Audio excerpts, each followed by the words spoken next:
Hola, pues bienvenidos de nuevo. Este tema del día de hoy vamos a tocar el tema de 3 días de plaga. Es un tema interesante también para analizar y que podamos ver lo que Dios nos está hablando en estos días a nuestra vida. Vamos a entrar, te voy a invitar a que abras tu Biblia y podamos abrir ahí en el libro, en el segundo libro de Samuel, capítulo 24.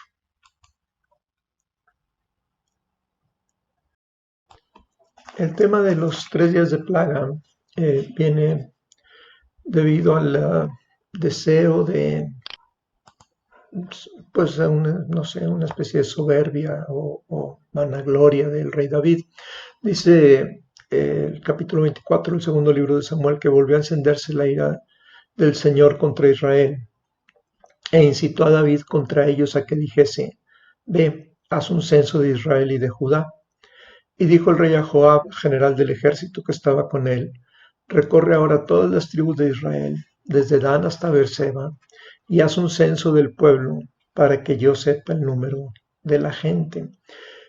En el libro de Crónicas, el primer libro de Crónicas, el capítulo 21, es el mismo, es un pasaje paralelo, es exactamente el mismo tema de este capítulo. El versículo 1, la diferencia dice, Satanás se levantó contra Israel e incitó a David a que hiciese censo de Israel. ¿Por qué la diferencia? Bueno, aquí en el segundo libro de Samuel, él incitó a David, en el original dice, él incitó a David, y la traducción asume que el Señor incitó a David. Como quiera que sea, si en el libro de Crónicas dice explícitamente que Satanás incitó a David, sea que haya sido Satanás, como quiera, es con el permiso o bajo la soberanía de Dios, que Dios le permite a Satanás hacer esto por lo que hay en el corazón de David. Dice que la situación es que David quería saber el número de la gente y es un censo militar. Ahora, hacer un censo es un riesgo del pueblo. En la cultura de Israel y en estas culturas antiguas, el único que tenía derecho a contar las cosas era el dueño de las cosas. Entonces, el dueño del pueblo de Israel es el Señor. En Éxodo capítulo 30, versículo 12 dice, Dios le dice a Moisés, cuando tomes el número de los hijos de Israel conforme a la cuenta de ellos, cada uno dará a Jehová el rescate de su persona cuando los cuentes, para que no haya en ellos mortandad cuando los haya contado. Entonces, el Dios tenía derecho de censar al pueblo y él podía pedir un censo del pueblo, pero no David. David estaba poniendo ahí en riesgo y hay un riesgo de mortandad por ese deseo de contar al pueblo. Es el versículo 3 que Joab respondió al rey, añada Jehová tu Dios al pueblo 100 veces tanto como son, y que lo vea mi señor el rey. Mas, ¿por qué se complace en esto mi señor el rey?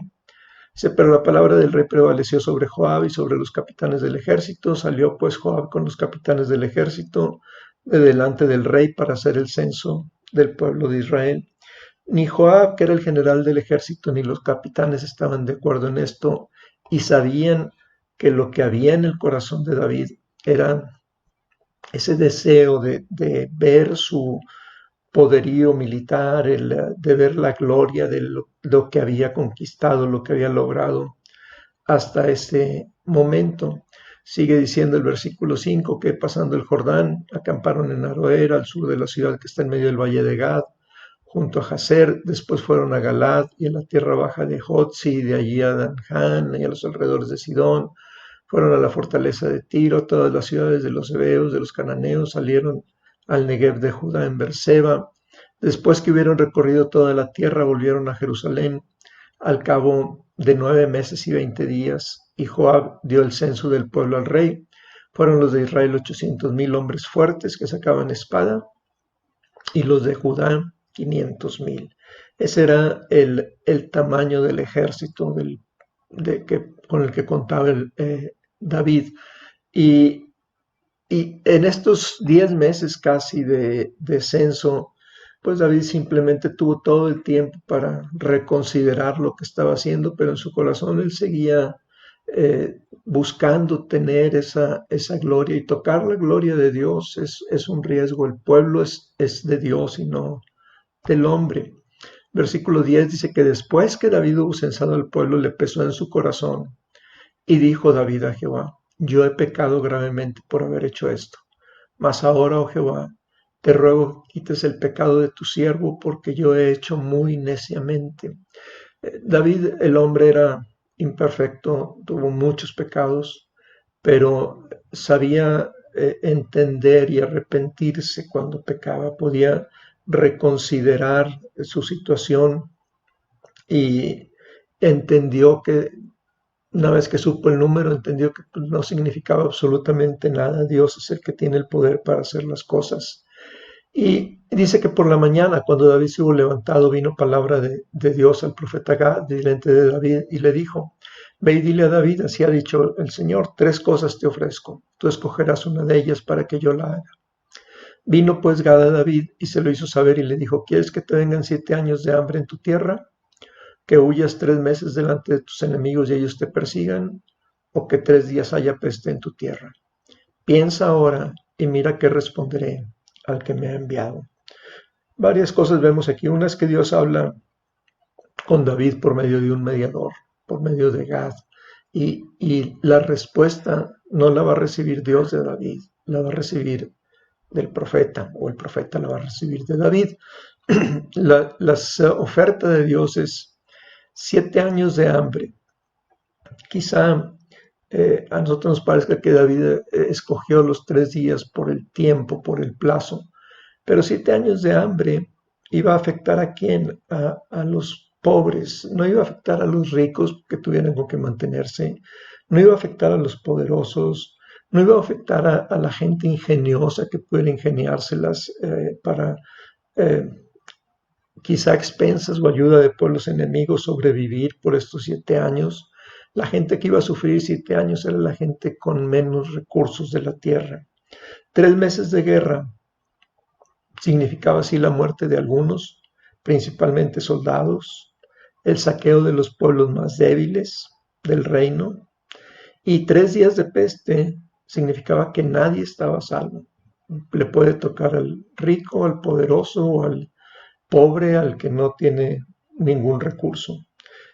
Entonces, ¿qué escogió David? Dice David, le dijo a Gad: en grande angustia estoy. Y dice: caigamos ahora en mano de Jehová, porque sus misericordias son muchas, mas no caiga yo en manos de hombres. Si hubiera escogido David la guerra, él estaba seguro. Había un decreto que él no podía ir a la guerra. Si hubiera escogido el hambre, él y su familia no iban a tener mayor problema tampoco, porque tenían riquezas impresionantes en ese momento. Pero él decide que lo que afecte al pueblo tiene que afectarle a él también. Y ahí muestra su corazón y su inteligencia de caer mejor en las manos de Dios y no delante de los enemigos. El versículo 15 dice que el Señor envió la peste sobre Israel desde la mañana hasta el tiempo señalado, y se murieron del pueblo desde Dan hasta Beerseba 70,000 hombres. Y cuando el ángel extendió su mano sobre Jerusalén para destruirla, Jehová se arrepintió de aquel mal y dijo al ángel que destruía al pueblo: basta ahora, detén tu mano. Y el ángel de Jehová estaba junto a la era de Arauna Jebuseo. Y David dijo a Jehová, cuando vio al ángel que destruía al pueblo: yo pequé, yo hice la maldad. ¿Qué hicieron estas ovejas? Te ruego que tu mano se vuelva contra mí y contra la casa de mi padre. Desde Dan hasta Beerseba, todo el país, en 3 días murieron 70,000 personas. Hoy, en estos días que parecemos una pandemia mundial, vemos que en uno de los países más afectados en este momento, el día de hoy, es Estados Unidos, y en un día mueren 2,000 personas en todo Estados Unidos, un territorio enorme. Y aquí hablando de todo el territorio de Israel, en 3 días 70,000 muertos por esta plaga que los afectó. La mortalidad de esta peste que vino sobre Israel fue impresionante. una misericordia, una mortalidad terrible, pero el Señor detiene el castigo cuando David también asume su culpa. Y dice el versículo 18 que Gad vino a David aquel día y le dijo: sube y levanta un altar a Jehová en la era de Araúna Jebuseo.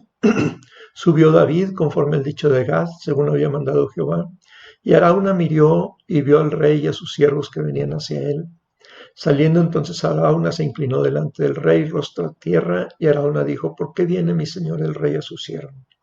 Y David respondió: para comprar de ti la era, a fin de edificar un altar a Jehová, para que cese la mortandad del pueblo. Las eras eran lugares altos, lugares en donde soplaba la brisa del viento. Ahí era donde se aventaba la paja hacia arriba y el trigo, y el viento, la brisa se llevaba la paja y caía el trigo. Era un lugar donde se separaba la paja del trigo, un lugar muy apropiado para levantar un altar. Además, un lugar histórico. En Génesis 22:2 dice que el Señor le dijo a Abraham: toma a tu hijo, a tu único, a Isaac, a quien amas, y vete a tierra de Moría, y ofrécelo allí en holocausto sobre uno de los montes que yo te diré. En Segunda de Crónicas, en el capítulo 3, versículo 1, dice que comenzó Salomón a edificar la casa de Jehová en Jerusalén, en el monte Moría, que había sido mostrado a David su padre, en el lugar que David había preparado en la era de Ornán Jebuseo. Este Ornán es Araúna Jebuseo. Entonces, ahí en Jerusalén, ahí estaba el monte Moría, ahí estaba la era de Araúna. Ahí fue en esos mismos lugares donde Abraham estaba ofreciendo a su hijo en sacrificio. Ahí es donde se levantó el templo. Ahí es donde dice el versículo 14 de Génesis 22 que Abraham llamó el nombre del lugar Jehová proveerá. Y ahí cercano en esos mismos montes, quizá ese mismo lugar, es el lugar del Gólgota, donde fue ofrecido nuestro Señor Jesucristo en sacrificio por nosotros. Dice el versículo 22 que Araúna dijo a David: tome y ofrezca a mi señor el rey lo que bien le pareciere. He aquí bueyes para el holocausto, y los trillos y los yugos de los bueyes para leña. Todo esto, rey, Araúna lo da al rey. Luego dijo Araúna al rey: Jehová tu Dios te sea propicio. Y el rey dijo a Araúna: no, sino por precio te lo compraré, porque no ofreceré a Jehová mi Dios holocaustos que no me cueste nada. Entonces David compró la era y los bueyes por 50 siclos de plata. Aunque Araúna era un hombre generoso, David sabía que el sacrificio debía ser suyo y no un regalo. La gente debe ofrecer sus propios sacrificios. Dice que edificó allí David un altar a Jehová, sacrificó holocaustos y ofrendas de paz, y Jehová oyó las súplicas de la tierra y cesó la plaga en Israel. Gracias a Dios el Señor recibió ese sacrificio de paz por la plaga que había caído por causa del pecado, y el sacrificio hoy en nuestros días que el Señor ha recibido como ofrenda de paz es el sacrificio de nuestro Señor Jesucristo. Así que te invito a que podamos dar gracias a Dios por ese sacrificio perfecto. El Señor mismo ofreció el sacrificio por el pecado para que ninguna plaga pueda llegar a nuestra vida. Dale gracias a Dios y espero que esta meditación sea de provecho para tu corazón, para ti, y podamos entender la situación por la que está pasando la tierra también en estos días, y podamos orar porque la gente pueda conocer al Señor y podamos encontrar la salvación y la sanidad en la búsqueda de nuestro Dios. Dios te bendiga.